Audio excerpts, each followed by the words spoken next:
Hello everyone, welcome to the channel C S law on site. मैं आपका दोस्त, आपका भाई आयुष लेकर आ गया हूँ आपके लिए इंडियन कॉन्ट्रैक्ट एक्ट का यूनिट 7। थोड़ा सा लेट हो गया, मेरे को पता है, बट थोड़ा सा मेरा इशू था। थ्रोट वाज पेनिंग एंड आवाज़ बिल्कुल नहीं आ रही थी। तुम्हें एडिटिंग में शायद नहीं पता चले, मैं एडिट कर दूंगा तो आवाज़ ऐसे भाई बहुत ज़्यादा दिक्कत थी। मेडिसिन खा खा के भाई जल्दी से ठीक किया हूँ, अभी भी अच्छे तरीके से ठीक नहीं हुआ। सो चलो टाइम वेस्ट नहीं करते हैं, टाइम इज़ सो प्रीसियस।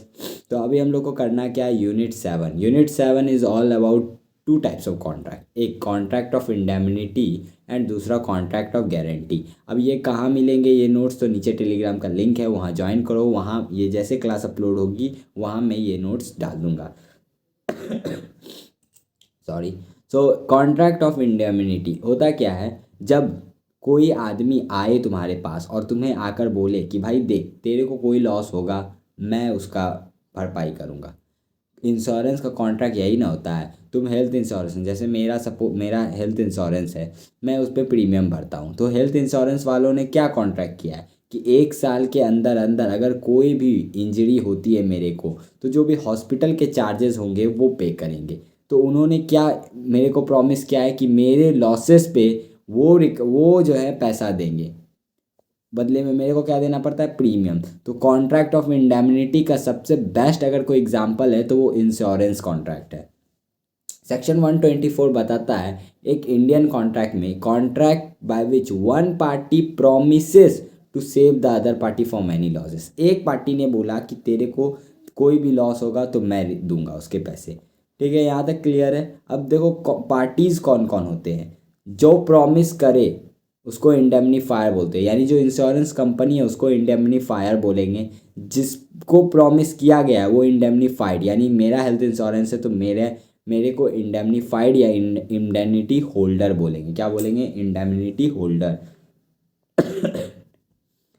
अब ये जो डिफिनेशन है इसमें एक चीज़ है यहाँ कि जो लॉस कवर होंगे या तो वो मेरे कंडक्ट या तो इंश्योरेंस कंपनी के कंडक्ट से होना चाहिए या फिर अदर पर्सन के कंडक्ट से। यानी कि सपोज करो मेरा हेल्थ इंश्योरेंस है कि अगर कोई भी माइनर सा भी इंजरी आता है, जो भी हॉस्पिटल का चार्ज आएगा वो हेल्थ इंश्योरेंस कंपनी देंगे। अब मैं रफली गाड़ी चला रहा हूँ एकदम, मतलब एकदम छोटे से गली में 500 की रफ्तार से, एक एग्जांपल ले रहा हूँ, 500 की रफ्तार से गाड़ी चला रहा हूँ। तो वहाँ पे अगर मैं गिर जाता हूँ और मेरे को कोई इंजरी होती है और हॉस्पिटल का खर्चा आता है, तो क्या मैं इंश्योरेंस कंपनी से क्लेम कर सकता हूँ? तो मैं नहीं कर सकता, क्योंकि मैं अपनी गलती के कारण गिरा हूँ। किसी ने मेरे को गिराया नहीं है, मेरी गलती थी। तो मैंने इंश्योरेंस कॉन्ट्रैक्ट लिया, अब मैं पागल हो जैसा गाड़ी चला रहा हूँ कि भाई एक भी खर्चा नहीं होगा, तो ये नहीं सही है। अगर मेरी गलती से ही अगर मेरे गुड्स को कुछ हुआ, मैंने फायर इंश्योरेंस करवाया और जाके माचिस मार के आग लगा दी, अब मैं क्लेम कर रहा हूँ पैसा, ये मैं नहीं कर सकता। मैं उसी के लिए क्लेम कर सकता हूँ या तो वो प्रॉमिसर जिसने प्रॉमिस किया उसकी गलती से हुआ, या किसी भी दूसरे पर्सन की गलती से हो, किसी भी पर्सन की गलती से हो, बट मेरे से नहीं होना चाहिए। यानी जो इंडेमनिटी होल्डर है उसके कारण वो गुड्स खराब नहीं होने चाहिए। अब कोई लॉस अगर एक्ट ऑफ गॉड आया है, यानी मान लो फायर इंश्योरेंस तुमने करवाया, ठीक है, और बिजली गिर गई और उसमें आग लग गई, तो ये तो एक्ट ऑफ गॉड है, ये तो तुम्हारे कंट्रोल में नहीं है, तो इंश्योरेंस कंपनी इसमें पैसे नहीं देगी। तभी वही लॉस के लिए पैसे देगी वो कोई आदमी करे जो कि तुम ना हो। यहाँ तक क्लियर है। अब एक केस आता है मुरेश्वर का। ये इंग्लिश लॉ का केस है, क्योंकि 1942 में तभी ब्रिटेन के कंट्रोल में था इंडिया। तो वो लोग बोलते हैं कि लॉस में एक्ट ऑफ गॉड भी, नेचुरल इवेंट भी इंक्लूड है। यानी इंग्लिश लॉ, ब्रिटेन की लॉ ये बोलती है कि देखो एक्ट ऑफ गॉड भी इंक्लूड है इंश्योरेंस में, बट इंडियन लॉ बोलती है कि नहीं, हम लोग एक्ट ऑफ गॉड को इंक्लूड नहीं करेंगे। अब दो तरीके से हो सकता है कॉन्ट्रैक्ट, एक एक्सप्रेस बोलकर, एक इम्प्लाइड कंडक्ट से पार्टी के। ठीक है, अब फायर इंश्योरेंस, मरीन इंश्योरेंस इसके एग्जांपल हो गए। एक सबसे इंपॉर्टेंट नोट पॉइंट यहाँ पर कर लो, लाइफ इंश्योरेंस कभी भी एक इंडेमनिटी कॉन्ट्रैक्ट नहीं होता है। क्यों? इसका रीज़न क्या है, लाइफ को तुम पैसे से तोल सकते हो भाई। इंडेमनिटी कॉन्ट्रैक्ट क्या बोलता है कि जो भी लॉस होगा मैं रिकवर करूँगा। कोई आदमी का लॉस अगर होता है तो क्या तुम उसको पैसे से तोल सकते हो? जिसके फैमिली वाले उस खोते हैं उनसे पूछो, कोई उनके लिए वो क्या वो पैसे से तोलेंगे कि हाँ भाई मेरा आदमी इतना गया है तो इतना रुपया लगेगा, मेरा आदमी का इतना वैल्यू था? नहीं, लाइफ को कभी भी पैसे से नहीं तोला जा सकता, इसलिए लाइफ इंश्योरेंस कभी भी इंडेमनिटी कॉन्ट्रैक्ट नहीं है। अब इंडेमनिटी होल्डर के पास कुछ राइट होते हैं। क्या क्या राइट होते हैं? वो ये तीन चीज़ क्लेम कर सकते हैं इंश्योरेंस कंपनी से। सी डी एस पोर्टल होता है ना, हाँ, आईसीआई में वही वाला सी डी एस है। यहाँ देखो, डैमेजेस, कोई जो डैमेजेस हुआ वो, एंड सपोज करो इंश्योरेंस कंपनी ने बोला कि भाई तुमको उसने धक्का मारा, तुम उस पर केस करो। तुमने बोला ठीक है हम केस करते हैं, तो जो केस करने का कॉस्ट होगा वो भी तुमसे लिया जाएगा। अगर उस केस में हार जाओगे और कुछ पैसा तुम्ही को देना पड़ रहा है तो वो भी तुम इंश्योरेंस कंपनी से क्लेम करोगे, और डैमेजेस तो क्लेम करोगे ही करोगे। तो ये तीन चीज़ तुम प्रॉमिसर यानी इंश्योरेंस कंपनी से क्लेम कर सकते हो। अब इंडेमनीफायर का लाइबिलिटी आता कब है, यानी कब इंडेमनीफायर जो प्रॉमिसर है वो लाइबल हो जाएगा? भाई बैंड बजी हुई है, थोड़ा सा मैनेज कर लेना वॉइस के लिए। मैं एडिट में करके ठीक तो कर दूंगा, बट अगर फिर भी अगर ऐसा लगे तो देख लेना। अब इंडेमनीफायर का लाइबिलिटी तब आएगा जब इंडेमनिटी होल्डर का लाइबिलिटी अब्सोल्यूट हो जाएगा, यानी जिसको प्रॉमिस किया उस पर लाइबिलिटी चढ़ी तो भैया इंडेमनिटी फायर को भी वो लाइबिलिटी चढ़ जाएगी, यानी कॉमन्स हो जाएगी। अब यहाँ पे कॉन्ट्रैक्ट ऑफ इंडेमनिटी खत्म होता है, अब आता है contract of guarantee. Contract of guarantee simple सा मैं एक एग्जांपल से समझता हूँ। एक बैंक है एसबीआई, मैं गया एसबीआई, मैंने बोला कि भाई देख मेरे को एक बिज़नेस स्टार्ट करना है, पैसे दे दे 1 करोड़ रुपया। बैंक बोला ठीक है आयुष मैं तेरे को पैसे तो दे दूंगा, बट मेरे को एक गारंटी चाहिए तेरे बिहाफ पे, अगर तू नहीं दे पाएगा तो मैं उससे पैसा लूँगा, ठीक है, तू मेरे को गारंटी दे। मैंने बोला अच्छा ठीक है भाई, लेकिन कौन करेगा मेरे गारंटी? मैं खोज ही रहा था, तब तक मैं एक पीछे से आवाज़ आती है। मैं जैसे पीछे पलट के मैंने देखा, सपोज बताओ किसकी आवाज़ होगी? ऑब्वियस सा बात है, नेहा की आवाज़ थी। नेहा ने बोला ए पगले, तू उधर इधर क्या देख रहा है, मैं तो इधर हूँ, मैं बनती हूँ तेरी गारंटर, मेरे को तेरे पे भरोसा है। उसके बाद नेहा मेरी गारंटर बन गई, एसबीआई ने मेरे को 1 करोड़ दे दिया। अगर मैं वो 1 करोड़ रीपे नहीं कर पाऊँगा तो एसबीआई नेहा को पकड़ेगा कि भाई देख तू उसकी गारंटर है, ठीक है, तो तू पैसा देगी क्योंकि आयुष ने हमें पैसा नहीं दिया। यहाँ तक क्लियर है? तो कॉन्ट्रैक्ट गारंटी का कॉन्ट्रैक्ट क्या बोलता है? एक आदमी प्रॉमिस करता है कि वो दूसरे की लाइबिलिटी को डिस्चार्ज कर देगा अगर वो डिफ़ॉल्ट करता है। तो नेहा ने प्रॉमिस किया कि आयुष अगर नहीं दे पाएगा, यानी आयुष की लाइबिलिटी थी वो 1 करोड़ देना, बट अगर वो नहीं दे पा रहा है तो मैं उसकी लाइबिलिटी डिस्चार्ज कर दूंगी। तो ये कॉन्ट्रैक्ट ऑफ गारंटी हुआ, ठीक है। अब इसमें तीन पार्टी होते हैं, एक सियोरिटी, नेहा मेरे केस में सियोरिटी थी जिसने गारंटी दिया है कि अगर मैं नहीं दे पाऊंगा तो मैं दूंगी। फिर एक प्रिंसिपल डेटर आता है जिसकी मेन लाइबिलिटी होती है और जो डिफ़ॉल्ट करता है, जैसे कि मैंने एसबीआई से लोन लिया तो मैं प्रिंसिपल डेटर हो गया, मेरी सियोरिटी कौन हो गई? नेहा हो गई। और एसबीआई कौन हो गया? वो क्रेडिटर हो गया जिसको गारंटी मिला है, ठीक है। तो ये जो गारंटी का कॉन्ट्रैक्ट है इसमें तीन तरह के कॉन्ट्रैक्ट बन जाते हैं। कैसे कैसे? पहले तो मेरे और एसबीआई के बीच में तो बना ही बना है। प्रिंसिपल कॉन्ट्रैक्ट तो वही है कि वो मेरे को 1 करोड़ देगा, मेरे को उसके में इंटरेस्ट लगा के पैसे उसको देने होंगे। सेकेंडरी कॉन्ट्रैक्ट जो होता है वो क्रेडिटर और सियोरिटी के बीच में, यानी एसबीआई और नेहा के बीच में, कि अगर मैंने डिफ़ॉल्ट किया तो एसबीआई नेहा से पैसे मांगेगा और नेहा को पे करने होंगे। और एक इम्प्लाइड कॉन्ट्रैक्ट भी बन जाता है मेरे और नेहा शर्मा के बीच में। मेरे और नेहा के बीच में कॉन्ट्रैक्ट क्या बनता है कि अगर नेहा मेरी लाइबिलिटी डिस्चार्ज कर देती है, मेरे बिहाफ पे पैसा दे देती है, तो अब मेरे को नेहा को पैसा देना होगा, वो मेरे से क्लेम कर सकती है पैसा। मैं ऑब्लिगेशन के अंदर हूँ कि मैं इंडेमनीफाई करूँ नेहा को क्योंकि मैंने डिफ़ॉल्ट किया था। यहाँ तक क्लियर है? अब एसेंशियल फीचर ऑफ गारंटी, यानी ये फीचर्स होने चाहिए गारंटी कॉन्ट्रैक्ट होने के लिए। तो सबसे पहला है पर्पस। पर्पस होना चाहिए गारंटी कॉन्ट्रैक्ट में कि सिक्योरिटी दे डेप्थ का, यानी समझो मैंने एसबीआई से लोन लिया, अगर मैं नहीं दे पाता तो एसबीआई किसको पकड़ता?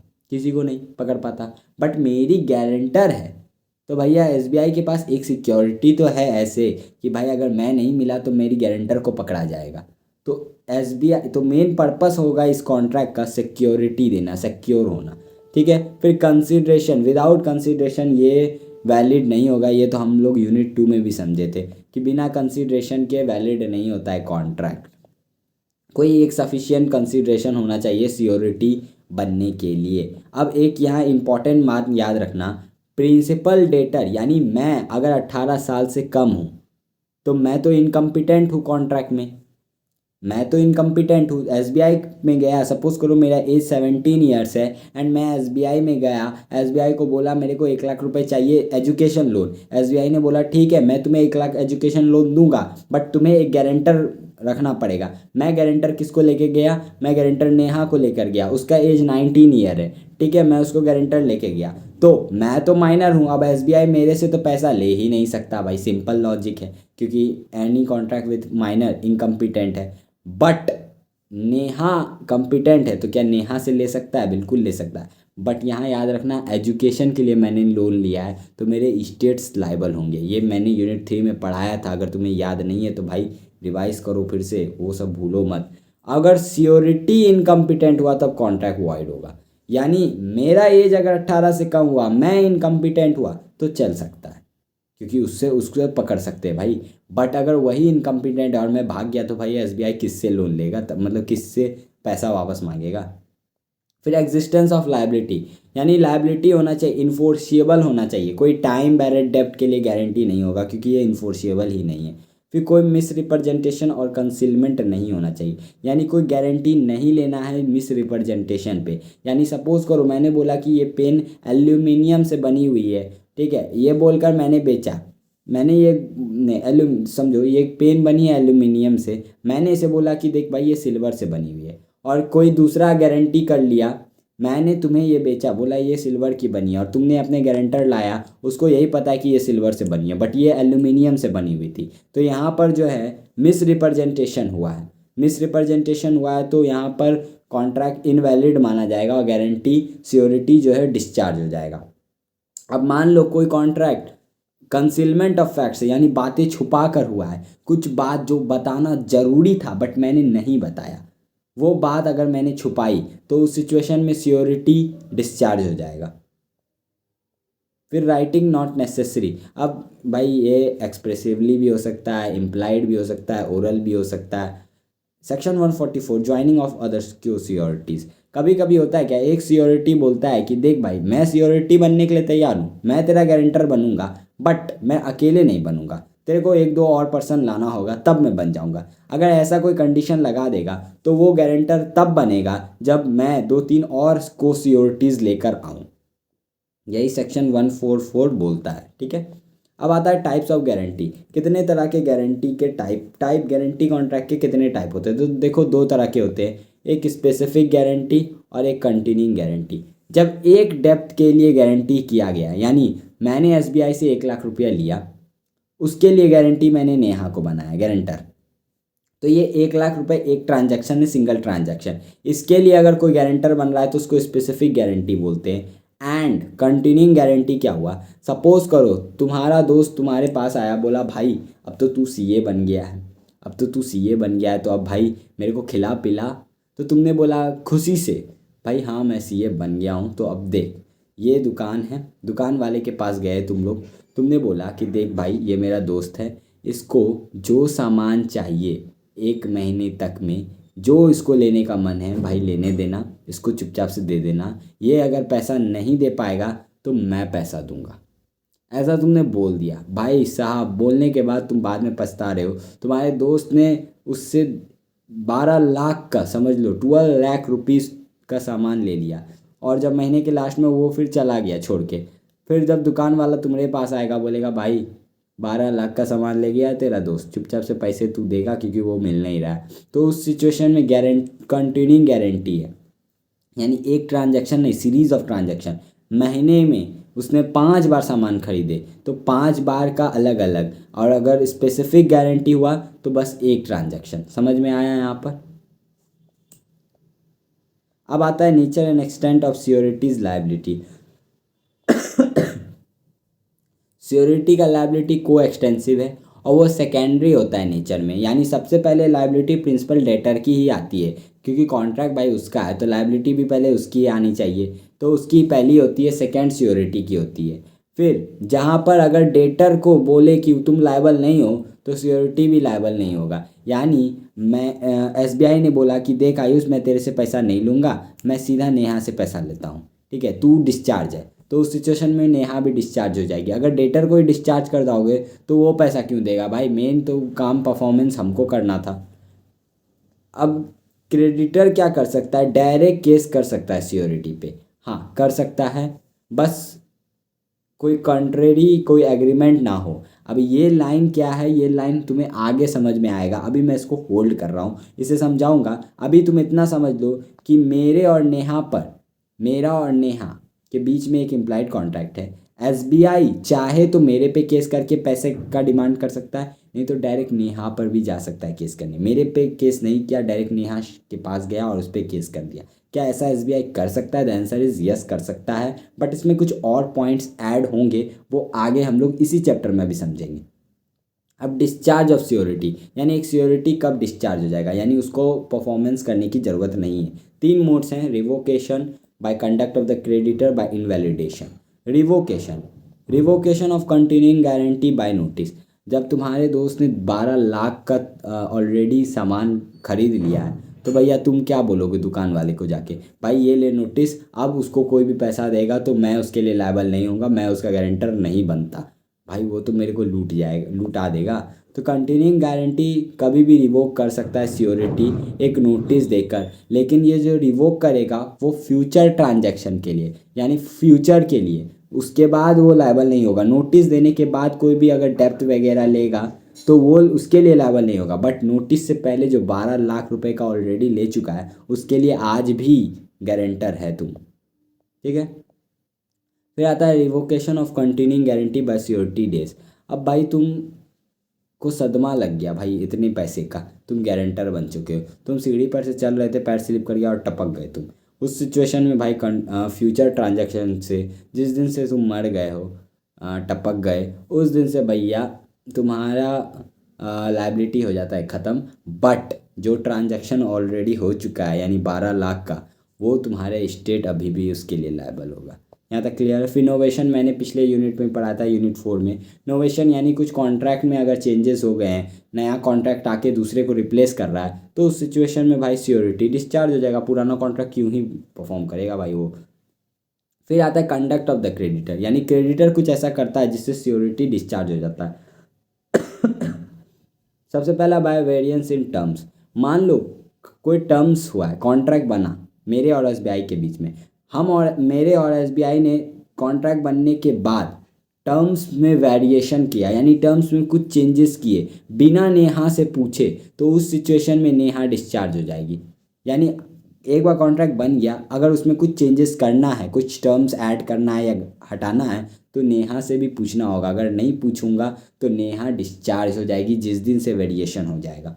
Bye release of principal debtor, SBI क्या बोला कि भाई देख तू बहुत अच्छा आदमी है, बहुत अच्छा पढ़ाता है, इसलिए जा तेरे को रिलीज़ किया, तेरे को डेप्थ देने की ज़रूरत ही नहीं है, तो मेरे को रिलीज़ किया तो नेहा भी रिलीज़ हो जाएगी, बस सिंपल सा बात है। Discharge of surety when creditor compounds gives time और agree not to sue principal debtor. अब वहाँ जो मैंने छोड़वाया था कौन सा, कि क्या क्रेडिटर डायरेक्ट स्यू कर सकता है, वो यहाँ पर है वो बात। देखो क्रेडिटर अगर कोई कंपोजिशन कर रहा है या टाइम दे रहा है या प्रिंसिपल डेटर को स्यू नहीं करने का एग्रीमेंट बना रहा है, तो उस सिचुएशन में श्योरिटी डिस्चार्ज हो जाएगी। यानी एसबीआई वाले केस में ये है एसबीआई, ठीक है, ये हूँ मैं एकेजी एंड ये है नेहा, ठीक है। एसबीआई अगर मेरे साथ कोई एग्रीमेंट करता है कि देख भाई मैं तेरे पे केस नहीं करूँगा, मैं डायरेक्ट नेहा पे केस करूँगा पैसे की रिकवरी के लिए, उस सिचुएशन में अगर ऐसा कोई एग्रीमेंट होता है, तब एसबीआई अगर नेहा पे केस कर दे तो नेहा डिस्चार्ज मानी जाएगी। यानी कि कोई एग्रीमेंट नहीं होना चाहिए मेरे और एसबीआई के बीच में कि मेरे पे केस नहीं होगा, सीधा नेहा पे केस होगा। एग्रीमेंट नहीं होगा, अगर एग्रीमेंट नहीं होगा तब एसबीआई चाहे तो नेहा पे डायरेक्ट केस कर सकती है ये। लेकिन अगर इस चीज़ का एग्रीमेंट मेरे और एसबीआई ने मिलकर बनाया है तब भैया केस नहीं कर सकती। यहाँ समझो, एग्रीमेंट बन गया है तो भैया नेहा डिस्चार्ज है, बट एग्रीमेंट नहीं बना और एसबीआई अपने मन से केस करना चाह रहा है पहले नेहा पर, तो वो ईजिली कर सकता है केस। ठीक है, वही बात यहाँ बोलता है। अब मान लो मेरे को 1 जनवरी को पेमेंट करना था अपने डेप्ट का, 1 लाख रुपए का पेमेंट करना था। तो एसबीआई के पास मैं गया और बोला कि भाई देख, 1 जनवरी फर्स्ट ईयर है, फर्स्ट डे है ईयर का, मैं उस दिन पैसे नहीं देना चाहता, तो इसको टाइम शिफ्ट करके 2 जनवरी कर दे। एसबीआई बोला ठीक है भाई, 2 जनवरी कर दिया। तो एसबीआई ने मेरे को एक एक्स्ट्रा दिन दे दिया, एक एक्स्ट्रा टाइम दे दिया। तो लॉ बोलता है कि भाई देख, अगर ज़्यादा टाइम दे देता है प्रॉमिस परफॉर्म करने के लिए तो भैया श्योरिटी डिस्चार्ज हो जाएगा। यानी कि जैसे ही टाइम आए पेमेंट का और क्रेडिटर अगर ज़्यादा टाइम दे दे श्योरिटी को तो भैया श्योरिटी डिस्चार्ज हो जाएगा। और कंपोजिशन मतलब वेरिएशन जो हम लोग पीछे पढ़ के आए हैं, आई होप यहाँ तक तुम्हें समझ में आया होगा। अब कब कब श्योरिटी डिस्चार्ज नहीं होगा, पहला तो कोई एग्रीमेंट, मान लो कोई थर्ड पार्टी के साथ एग्रीमेंट मिलकर प्रिंसिपल डेटर को टाइम मिला है तो उस सिचुएशन में श्योरिटी डिस्चार्ज नहीं होगा। मेरे और एसबीआई के बीच में एग्रीमेंट नहीं होना चाहिए कि मेरे को टाइम मिले या फिर मेरे को सीयू मत करो, मतलब हम दोनों के बीच में अगर कोई एग्रीमेंट हुआ ऐसा कुछ तो भैया श्योरिटी नेहा डिस्चार्ज हो जाएगी। फिर मेयर फॉरविजन, ये देखो सिंपल से इसको मैं समझा देता हूँ, तुम लैंग्वेज पढ़ लेना। ये बोलता है क्या, मान लो 1 जनवरी को पेमेंट करना था, मैंने पे नहीं किया, कोई भी डेब्ट टाइम बैरेट 2 या 3 साल बाद होता है, तो इस पर केस करने का टाइम 3 साल है। 2025 1 जनवरी को मेरे को पे करना था, 2028 तक रिकवर कर सकता है। अब मान लो 2026 तक मेरे पे केस नहीं हुआ, मैंने पैसा नहीं दिया है और मेरे पे केस नहीं हुआ, तो क्या नेहा वो हो चुकी है, डिस्चार्ज हो चुकी है? The answer is no. कोई क्रेडिटर केस करने के लिए, पैसा रिकवरी करने के लिए भूल जाता है, बट टाइम बैरिड होने से पहले ही वो केस करता है 2 सालों बाद, तो भी नेहा लायबल होगी। एग्जाम्पल से समझो, ये है एसबीआई। एसबीआई ने मेरे को 10,000 का लोन दिया और बोला, और मैंने बोला बदले में कि 1 जनवरी को मैं इसको रीपे करूँगा विथ इंटरेस्ट। ठीक है, और इसका गारंटर कौन है? नेहा। 1 जनवरी आया, मैंने पैसा नहीं दिया, एसबीआई ने मेरे पे केस भी नहीं किया। ठीक है, तो 2025 टाइम बैरिड कब होगा? ये 2028, यानी 2028 के बाद, 2028 के बाद एसबीआई मेरे पे केस करके ये पैसा लीगली नहीं ले सकता। तो 2025 में मैंने डिफ़ॉल्ट किया, बट कोई पैसा एसबीआई ने ना मेरे से मांगा ना नेहा से मांगा, वो भूल गया एसबीआई। अचानक जब वो बुक्स ऑफ अकाउंट चेक कर रहा था 31 मार्च को, तो उसने देखा कि भाई इससे तो पैसा लिया ही नहीं, और उस टाइम उसने स्यू कर दिया। तो क्या उस टाइम तक नेहा लायबल होगी? हाँ, नेहा लायबल होगी, मैं भी लायबल हूँगा। यानी ये डिस्चार्ज नहीं हो जाएगी नेहा अगर क्रेडिटर केस करना ही भूल जाए। यही पॉइंट ये बात बोल रहा है। ठीक है, discharge by creditor act impairing surety eventual remedy. इसमें क्या होता है गाइस, थोड़ा यहाँ पर कैमरा बंद हो गया था, चलो ठीक है। मैं बोल रहा था इसमें क्या होता है, अगर तुम ये लाइन पढ़ोगे भाई तुमको घंटा को समझ नहीं आएगा। इन सिंपल ये कहना क्या चाह रहा है वो मैं बताता हूँ। लॉ की लैंग्वेज यहाँ पे डिफ़िकल्ट है, मैं मानता हूँ। ये कहना क्या चाह रहा है, मान लो एक आदमी ने तुम्हें लोन दिया, सपोज करो बैंक ने तुम्हें लोन दिया और बदले में सिक्योरिटी तुमने दिया जो तुम्हारे गोडाउन में रखी हुई है। अब वो सिक्योरिटी बैंक के कारण ही आग लग गई सिक्योरिटी में, तो सिक्योरिटी डिस्चार्ज हो जाएगा क्योंकि क्रेडिटर की गलती है। क्रेडिटर के गलती के कारण गोडाउन में आग लगी, तो भैया सिक्योरिटी भैया बोलेगा तुम्हारी गलती, तुम्हारी प्रॉब्लम, तुम जानो। फिर नेक्स्ट जो आता है वो है इनवैलिडेशन। ये देखो इसमें 3 बातें हैं जो कि ऑलरेडी हम लोग डिस्कस कर चुके हैं। अगर गारंटी मिसरिप्रेजेंटेशन से ली गई है या कंसीलमेंट ऑफ फैक्ट से ली गई है या फिर अ, कोई कंडीशन लगाया गया है कि को सिक्योरिटी ज्वाइन करेगा तभी होगा, तो ये 3 केस में अगर ये 3 केस होते हैं तो ये हम लोग ऑलरेडी डिस्कस किए हैं कि कॉन्ट्रैक्ट वॉइड हो जाएगा, मतलब कॉन्ट्रैक्ट वैलिड नहीं होगा, सिक्योरिटी डिस्चार्ज हो जाएगा। अब राइट ऑफ सियोरिटी, सियोरिटी के कुछ राइट्स होते हैं। क्रेडिटर के अगेंस्ट में क्या राइट है? सबसे पहला सेट ऑफ, यानी सपोज करो मिस्टर एक्स ने 50,000 का लोन मिस्टर वाई को दिया एंड मिस्टर वाई ने 10,000 का लोन मिस्टर एक्स को दिया, तो और इसके गारंटर कौन है? वाई के, मिस्टर जेड। तो जब मिस्टर वाई डिफ़ॉल्ट करेंगे, मिस्टर वाई क्या करेंगे? डिफ़ॉल्ट। उस सिचुएशन में मिस्टर जेड क्या पूरे 50,000 पे करेगा? तो भैया नहीं, उसके पास सेट ऑफ का राइट है, यानी ये 10,000 वाई को लेने थे एक्स से एंड बदले में 50,000 देने थे, तो 50,000 में वो 10,000 हटाकर 40,000 रुपये दे देगा और फिर ये 40,000 क्लेम करेगा मिस्टर वाई से। यहाँ तक क्लियर है? फिर right to share in reduction, यानी कि मान लो प्रिंसिपल डेटर मर गया तो उसके स्टेट से सपोज करो 10,000 का लोन था, उसके स्टेट से 4,000 रुपया निकला, तो वो 4,000 रुपये इसमें माइनस होकर 6,000 बचा, 6,000 ही तब सियोरिटी पे करेगा। यानी सियोरिटी के पास पावर है रिडक्शन लेने का, यानी उसके स्टेट से जो पैसा निकला वो हटा दो, फिर जो बचेगा तब वो सियोरिटी पे करेगा। फिर surety right to benefit of creditor security. अब इसमें एग्जांपल क्या है? देखो मान लो लोन लेने टाइम क्या होता है, तुम्हें अपनी सिक्योरिटीज़ गिरवी रखनी होती है। मैंने अपनी सिक्योरिटी गिरवी रखी बैंक में, बैंक उसको रखा हुआ था कि अगर ये डिफ़ॉल्ट करेगा तो उससे हम लोग पैसा निकाल लेंगे एंड गारंटी मेरी कौन ली थी? नेहा ने। मैंने डिफ़ॉल्ट किया, मेरे डिफ़ॉल्ट करने से पहले बैंक ने अपने मन से ही मेरी सिक्योरिटी मेरे को लौटा दी। तो भाई उस सिचुएशन में नेहा बोलेगी कि भाई जो सिक्योरिटी से तू पैसा निकाल सकता था उसके डिफ़ॉल्ट करने पे, तूने वो सिक्योरिटी वापस क्यों की? और अगर कर दिए तो अब मैं लायबल नहीं होंगी जितना भी सिक्योरिटी से पैसा निकल सकता था। सपोज़ करो 1,00,000 का लोन एसबीआई ने मेरे को दिया और इसकी गारंटर कौन थी? इसकी गारंटर नेहा थी, ठीक है, गारंटर नेहा थी। और मैंने बदले में 1,00,000 का लोन दिया, मैंने बदले में उसे अपना गुड्स दिया एज अ सिक्योरिटी जिसकी वैल्यू 60,000 थी, कि अगर मैं डिफ़ॉल्ट करूँ तो 60,000 इससे निकल जाएगा, बाकी नेहा देगी। बट एसबीआई ने मेरे डिफ़ॉल्ट करने से पहले बोला कि भाई तू तो बहुत अच्छा आदमी है, मेरे को ये सिक्योरिटी वापस रिटर्न कर दी। तो मैंने डिफ़ॉल्ट कर दिया तो नेहा क्या बोलेगी कि देख भाई 60,000 का सिक्योरिटी था, वो 60,000 पैसा निकाला जा सकता था बट तुमने उसे वापस क्यों किया? तो मैं सिर्फ 40,000 के लिए लायबल होंगी, मैं 60,000 पे नहीं करूँगी क्योंकि ये 60,000 तुमने उसे वापस किया है। ये बात सिंपल, ये बात बोल रहा है, ये राइट है एक सियोरिटी के पास। फिर आता है प्रिंसिपल डेटर के अगेंस्ट क्या क्या राइट है। देखो सबसे पहला राइट है सब्रोगेशन का। इसमें होता क्या है, जब नेहा ने परफॉर्मेंस कर दिया, उसने पैसा दे दिया, तो भैया अब उसके पास राइट है क्रेडिटर वाला ही, यानी मेरे बिहाफ पे नेहा ने पैसा दे दिया, मेरे को जो पैसा देना था वो नेहा ने दिया, तो अब नेहा क्रेडिटर बन गई मेरी, यानी अब उसके पास वो सारा हक है जो एसबीआई के पास था एसबीआई को पैसा देने के बाद। यानी surety step into the shoes of creditor. यहाँ तक क्लियर है?